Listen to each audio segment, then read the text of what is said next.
आइए दोस्तों अगले सवाल पे चलेंगे। ए is as good as workman as B and B is twice as good workman as C. If A and B can together complete a piece of work in 4 days, then C can do it by himself in।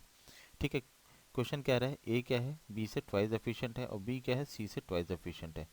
A plus B अगर मिल के 4 दिन में काम को ख़त्म करते हैं तो सी उसी काम को कितने दिन में ख़त्म करेगा। तो आइए सॉल्यूशन की तरफ चलते हैं। तो यहाँ पे मैं पहले रेशियो निकाल लेता हूँ A is to B is to C का। ठीक है, तीनों का कंबाइंड रेशियो निकालेंगे। पहले हमें यहाँ पे दिया गया है 2:1।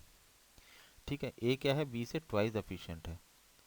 ए क्या है, बी से ट्वाइस एफिशिएंट है पहले स्टेटमेंट के हिसाब से, और उसी तरह से बी भी क्या है, सी का ट्वाइस एफिशिएंट है। ठीक है, बी क्या है, सी से ट्वाइस एफिशिएंट है, तो हमने यहाँ पे इसको सेकंड रो में लिख लिया है जो है इसकी एफिशिएंसी बी और सी की। अब हम इसमें इनकी कंबाइंड एफिशिएंसी निकालेंगे A is to B is to C की। A is to B is to C आपको निकालना है, तो आप कैसे बनाते हैं, अगर आपने ऐसे लिखा है तो आप इसको सीधे से एन फॉर्म कर लीजिए। ठीक है,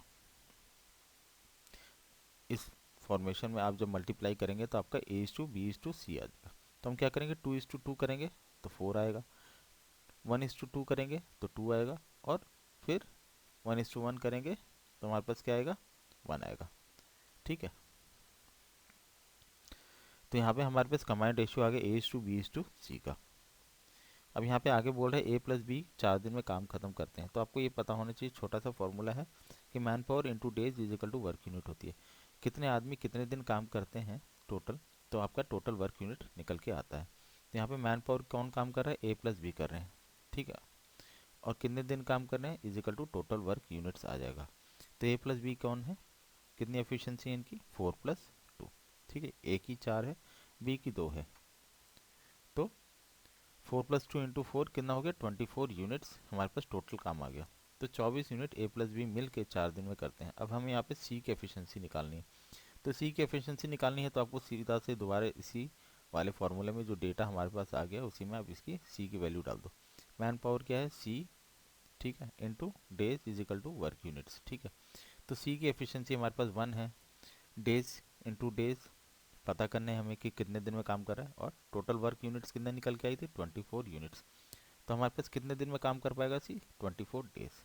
ठीक है, तो आशा करता हूँ ये मेथड आपको समझ में आया होगा, छोटा मेथड है, आप इसको समझ लीजिए। बाकी दूसरा मेथड है उससे भी आप इसको कर सकते हैं, तो वो भी हम देख लेते हैं।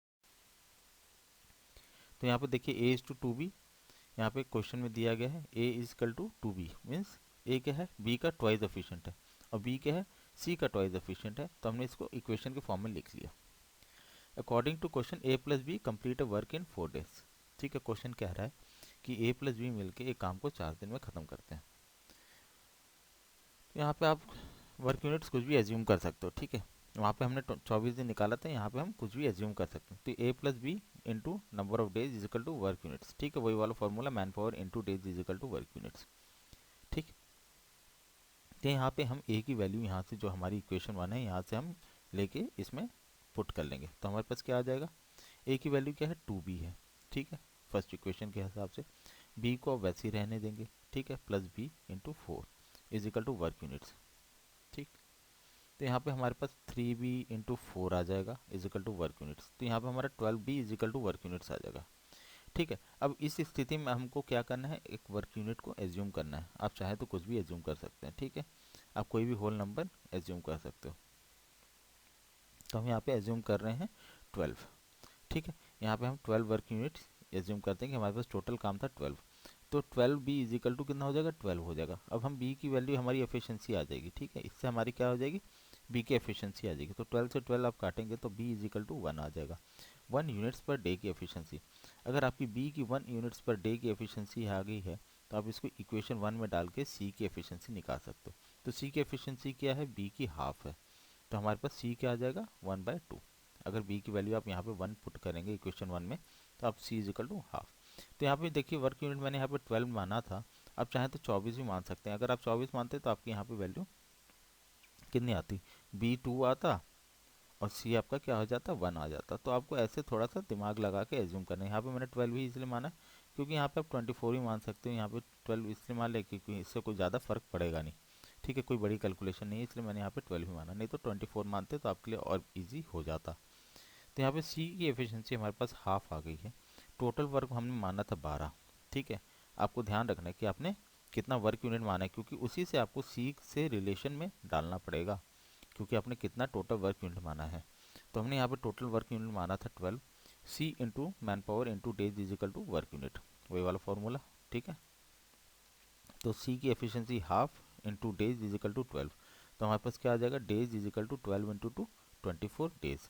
24 डेज में सी हमारा काम खत्म करेगा टोटल, ठीक है। तो ऐसा करता हूँ आपको दोनों मेथड समझ में आए इसका, तो लाइक शेयर सब्सक्राइब जरूर कर दीजिए। Thank you for watching.